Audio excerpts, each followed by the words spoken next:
ഇന്ന് ഞാൻ ഉണ്ടാക്കിയിരിക്കുന്നത് വളരെ എളുപ്പത്തിൽ ഉള്ള ഒരു സൈഡ് ഡിഷാണ്. വേറൊന്നുമല്ല, നമ്മുടെ ബോയിൽഡ് എഗ്ഗ് വെച്ച് വേഗത്തിൽ ചെയ്യാവുന്ന ഒരു ബട്ടർ ഗാർലിക് എഗ്ഗിൻ്റെ റെസിപ്പിയാണിത്. വളരെ എളുപ്പമാണ്.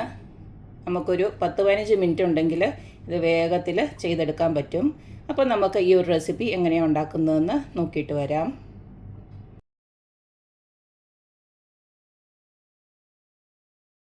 ബട്ടർ ഗാർലിക് എഗ്ഗ് ഉണ്ടാക്കാനായിട്ട് ആദ്യം തന്നെ നമുക്ക് വേണ്ടത് മുട്ടയാണ്. ഒരു 4 മുട്ട പുഴുങ്ങിയത് ഞാനിങ്ങനെ രണ്ടായിട്ട് ആക്കി വെച്ചിട്ടുണ്ട്. ഇനിയും നമുക്ക് വേണ്ടത് ചില്ലി ഫ്ലേക്സും വേണം, അതുപോലെ തന്നെ ഒറിഗാനോവും വേണം. അത് രണ്ടും ഞാൻ എടുത്തു വെച്ചിട്ടുണ്ട്. 1 ടീസ്പൂൺ വെച്ചിട്ട് രണ്ടും എടുത്തു വെച്ചിട്ടുണ്ട്. പിന്നെ നമുക്ക് ഇതിലേക്ക് കോൺഫ്ലോർ ആണ് വേണ്ടത്. ഒരു 1.5 ടേബിൾ സ്പൂണ് കോൺഫ്ലോർ ഞാൻ ഇതുപോലെ എടുത്തു വെച്ചിട്ടുണ്ട്. ഇത് നമുക്കൊന്ന് കുറച്ച് വെള്ളത്തിലൊന്ന് കലക്കിയെടുക്കണം.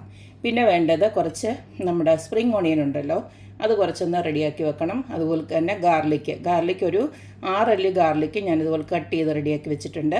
പിന്നെ നമുക്കിതിലേക്ക് കുറച്ച് പാലാണ് വേണ്ടത്. ഞാനിപ്പോൾ ഒരു 3/4 കപ്പ് പാലെടുത്ത് വെച്ചിട്ടുണ്ട്. അത് നമുക്ക് ആവശ്യാനുസരണം ഒഴിച്ചു കൊടുക്കാം. അപ്പോൾ നമുക്ക് ഈ ഒരു ബട്ടർ ഗാർലിക് എഗ്ഗ് എങ്ങനെയാണ് ഉണ്ടാക്കുന്നത് നോക്കാം. ആദ്യം തന്നെ ഒരു പാൻ ചൂടാക്കി അതിലേക്ക് നമുക്ക് കുറച്ച് ബട്ടർ ഇട്ട് കൊടുക്കാം. ഇതിപ്പോൾ അൺസോൾട്ടഡ് ബട്ടറാണ് നമ്മൾ ഇട്ടേക്കുന്നത്. അതുകൊണ്ട് തന്നെ നമ്മൾ ഇത്തിരി ഒരു ഉപ്പിട്ട് കൊടുക്കുന്നുണ്ട്. ഒരു 1/4 ടീസ്പൂൺ മതി. അതുപോലെ തന്നെ കുറച്ച് കുരുമുളക് പൊടി ഇട്ട് കൊടുക്കുന്നുണ്ട്. ഒരു പൊടിയോളം മഞ്ഞൾപ്പൊടിയോട് ഇട്ട് കൊടുക്കുന്നുണ്ട്. ഇതിനി നമുക്കൊന്ന് നന്നായിട്ട് മിക്സ് ചെയ്തതിന് ശേഷം നമ്മുടെ ആ പുഴുങ്ങിയ മുട്ടയുണ്ടല്ലോ അതിനകത്തിട്ട് ഒന്ന് തിരിച്ച് മറിച്ചിട്ട് ഒന്ന് ഫ്രൈ ആക്കി എടുക്കണം.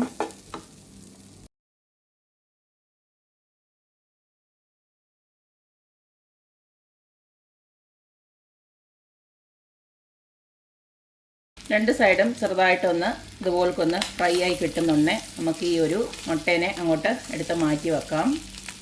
ഇനി തീ നല്ലതായിട്ട് കുറച്ച് വെച്ചിട്ട് ആ സെയിം പാനിലോട്ട് നമുക്ക് കുറച്ചും കൂടെ ബട്ടർ ആഡ് ചെയ്ത് കൊടുക്കണം.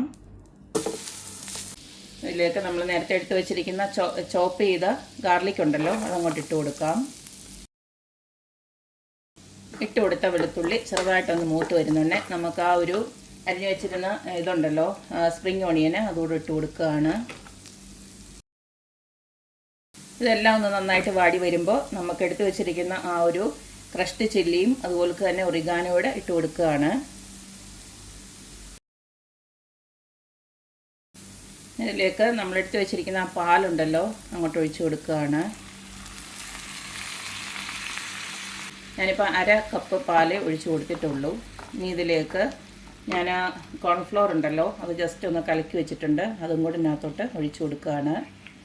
ഇതപ്പം തിക്കായിട്ട് വരും.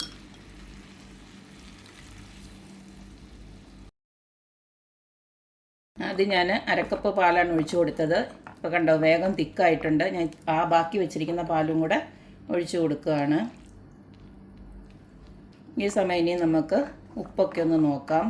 നമ്മൾ ആ മുട്ടയ്ക്കിട്ട് കൊടുത്ത ഉപ്പേ ഉള്ളൂ. ഈ സമയം നമുക്ക് ഉപ്പ് നോക്കിയിട്ട് വേണമെന്ന് വെച്ച് കഴിഞ്ഞാൽ കുറച്ചും കൂടെ ഇട്ട് കൊടുക്കാൻ വേണ്ടി വരും.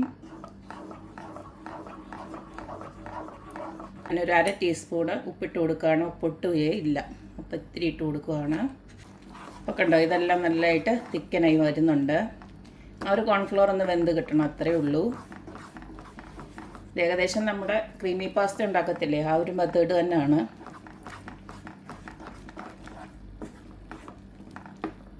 അപ്പോൾ വീണ്ടും നമുക്ക് ഒന്നും കൂടെ ഉപ്പ് നോക്കിയിട്ട് എരിവൊക്കെ ആവശ്യത്തിനുണ്ട്. നിങ്ങൾക്ക് എരിവ് കുറയ്ക്കണമെന്നുണ്ടെങ്കിൽ ഇത്തിരി കൂടെ വേണമെങ്കിൽ കുറയ്ക്കാം.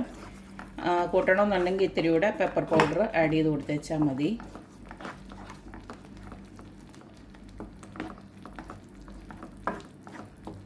കോൺഫ്ലോർ ഇട്ടുകൊണ്ട് തന്നെ ഇതാകണ്ടില്ലേ നല്ലതായിട്ട് കുറുകി വന്നിട്ടുണ്ട്. ഒരു 5 മിനിറ്റ് കൊണ്ടൊക്കെ ഇത് വെന്ത് കിട്ടും. ഇതൊന്നും അധികം വേവൊന്നുമില്ല.